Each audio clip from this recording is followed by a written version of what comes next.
తెలంగాణ రాష్ట్ర బడ్జెట్ 3,04,000 కోట్లతో నిన్న ప్రవేశపెట్టడం జరిగింది.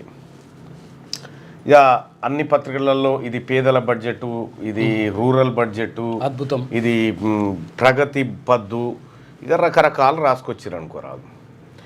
స్వాతంత్రం వచ్చినప్పటి నుంచి బడ్జెట్లు పెడుతూనే ఉన్నారు, ఇలా కొత్త ఏం కాదు. ఇక ఈ బడ్జెట్ ద్వారా మొత్తం తెలంగాణలో ఉన్నటువంటి ప్రతి పల్లె సస్యశ్యామలం అయిపోయి, ప్రతి మనిషి పచ్చగా అయిపోయి, ప్రతి మనిషి తేజోమయం అయిపోయి, ఇక వచ్చేసారి నుంచి ప్రభుత్వం మీద ఆధారపడకుండానే ఉంటాడు అనేటువంటి యాంగిల్లో ఉంటాయి వార్తలు. అంతే, ఏముండదు బడ్జెట్లో. రాబోయే పైసకు పెట్టబోయే ఖర్చు అంతే. ఈడ ఏం లేవు, ఖజానాలు ఏం లేవు. ఇప్పుడు తెలంగాణ రాష్ట్ర ప్రభుత్వ ఖజానాలో ఉన్నాయి 4,000 కోట్లు ఏమి ఉన్నట్టున్నాయి, అంతే. 4,000 కోట్లు కూడా లేవు, ఇంకా తక్కువే ఉన్నాయి. అంటే జీతం వస్తుంది, లేకపోతే అక్కడ రాబడి వస్తుంది, దాంతో ఖర్చు పెట్టుకుంటామని. దాంట్లో కూడా ఈ ప్రజల దగ్గర మేము పన్నులు వసూలు చేస్తాం. ఎవరి దగ్గర? మీ దగ్గరనే వసూలు చేసి కొంత మొత్తం ఇటు ఖర్చు పెట్టి ఇంకా కొంత ఏమైనా ఉంటే మీకు పెడతాం. ఇక ఈ బడ్జెట్లు, ఆ బడ్జెట్లు చాలామంది అయ్యో వాళ్ళకి ఎక్కువ ఇచ్చారు, మాకు తక్కువ ఇచ్చారు, వాళ్ళకి ఇచ్చేది లేదు, వీళ్ళకి ఇచ్చేది లేదు, వడ్డీ అవి అంత వట్టిదే, తీసుకోపో అన్నట్టు. ఏ ప్రభుత్వం ఉన్నా గిదే దుకాణం, గిదే కథ. ఇప్పుడు తెలంగాణ రాష్ట్రం వచ్చిన సంధి ఇప్పటిదాకా 22 లక్షలు 23 లక్షల కోట్లు పెట్టిరా. ఏమైంది? ఏం మారిందా తెలంగాణలో? ఏం మారదు. ఇది కేవలం ఒక ప్రభుత్వం నడవడం కోసం, ఖర్చు పెట్టడం కోసం వాళ్ళకు వాళ్ళు చేసుకునే ప్రక్రియ. అది పెట్టినా గంతే, పెట్టకపోయినా గంతే. కానీ ఈ లెక్కల ద్వారా మేము ఏదో చేస్తున్నాం అనేటువంటి ఒక కలరింగ్ మాత్రం ప్రభుత్వాలు ఇస్తాయి అన్నట్టు. కాంగ్రెస్ ప్రభుత్వం అనే కాదు, అంతకుముందు ఉన్న ప్రభుత్వం అయినా, అంతకు ఏ ప్రభుత్వం అయినా గిదే లెక్క. మరి బడ్జెట్ మరి చేసిన కేటాయింపుల ఆధారంగా ఖర్చు పెడతారంటే అది ఏమి ఉండదు. కేటాయింపులు చేస్తారు, దానికి నిధులు ఇచ్చేది లేదు, ఖర్చు పెట్టేది లేదు, ఆనే పడి ఉంటుంది. నిన్న బడ్జెట్ను నా ఒపీనియన్లో చెప్పాలనుకుంటే, అంటే నిన్న బడ్జెట్ ద్వారా ఫ్యూచర్లో ఏం జరగబోతుంది అనేది ఒకసారి ఆలోచన చేస్తే, ఒకటి, ఇండస్ట్రీ ఉత్పాదక రంగం కుంటుపడబోతుందనేది స్పష్టంగా అర్థమైంది.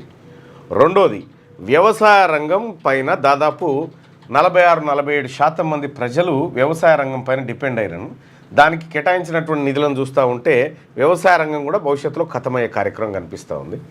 రెండోది, హెల్త్ అండ్ ఎడ్యుకేషన్ సెక్టార్ కూడా వాటికి కేటాయించినటువంటి 2 రంగాలకు కలిపి 12% కూడా మొత్తం బడ్జెట్లో లేదు. సో ఇట్లా ఏవైతే ప్రధాన రంగాలు ఉన్నాయో ఆ రంగాలకు ఇచ్చినటువంటి కేటాయింపులు, సరే ఇప్పుడంటే కేటాయింపులు ఇచ్చిన, కానీ గతంలో కేటాయింపులు ఇచ్చి ఖర్చు చేసిన లెక్కలు ఉండాలి కదా. ఇందులో ఆ లెక్కలకు ఈ దానికి పొంతన ఉండదు. మళ్ళా అంటే చాలా విషయాలను రాష్ట్ర ప్రభుత్వం దాచిపెడుతుంది.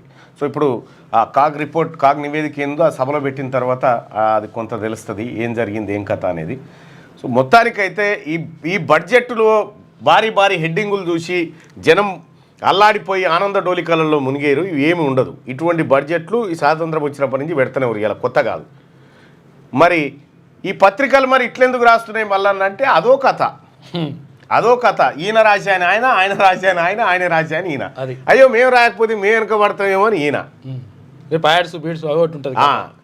వాస్తవానికి ఇప్పుడు ఏం చేస్తారు మరి ఇవి తెలుసుకొని? ఒక మాట, నువ్వు తెలుసుకున్నా తెలవకపోయినా గిదే కథ, గదే పింఛని, గదే లెక్క, గదే వినతి పత్రం, గదే ముచ్చట, ఇంకేం ఉండదుగా.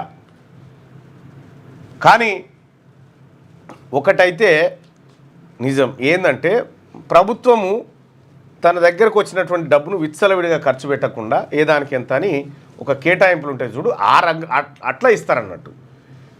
మీరు చూడండి, దాదాపు 2014 నుంచి 2024 నిన్న మొన్నటి దాకా చూసుకుంటే తెలంగాణ రాష్ట్రంలో కాళేశ్వరము, పాలమూరు రంగారెడ్డి ఎత్తిపోతల, సీతారామ ప్రాజెక్టు, ఇంకా కొన్ని ప్రాజెక్టులు, ముఖ్యమైన ప్రాజెక్టులు పట్టి చేసిరు. ఎన్ని వేల కోట్ల రూపాయలు దాంట్లో బడ్జెట్లో కేటాయించి వీటికి కేటాయింపులు తక్కువ ఉంటాయి, కానీ పెట్టిన ఖర్చు ఎక్కువ ఉంటుంది. మళ్ళీ దానికి అంచనాలు పెంచుకోవడం ఇదంతా రాజకీయ నాయకులు, ప్రభుత్వాలు ఎక్కడ గేమ్ ఆడతాయి అంటే, ఎక్కడైతే తట్ట పని మట్టి పని ఉంటుందో దాని చుట్టూ గేమ్ ఆడతాయి. ఇంకా కొత్తగా ఒకటి కేసీఆర్ గారు ఏం నేర్పారంటే, భూముల చుట్టూ కూడా ఆడొచ్చు అనేది ఆయన నేర్పిండు. ఇట్లా ఈ రకంగా ఇక్కడ డబ్బులు కొల్లగొట్టడానికి ఆ రంగాలు పర్ఫెక్ట్గా పనిచేస్తాయి. ఇక సంక్షేమం విషయానికి అంటారా, అదే పైసలు ఇస్తే ఓటేస్తారనేటువంటి ఫీలింగ్లో ప్రభుత్వాలు కానీ పార్టీలు కానీ ఉంటాయి కాబట్టి పెద్దగా మనల్ని ఎవడు పట్టించుకోడు.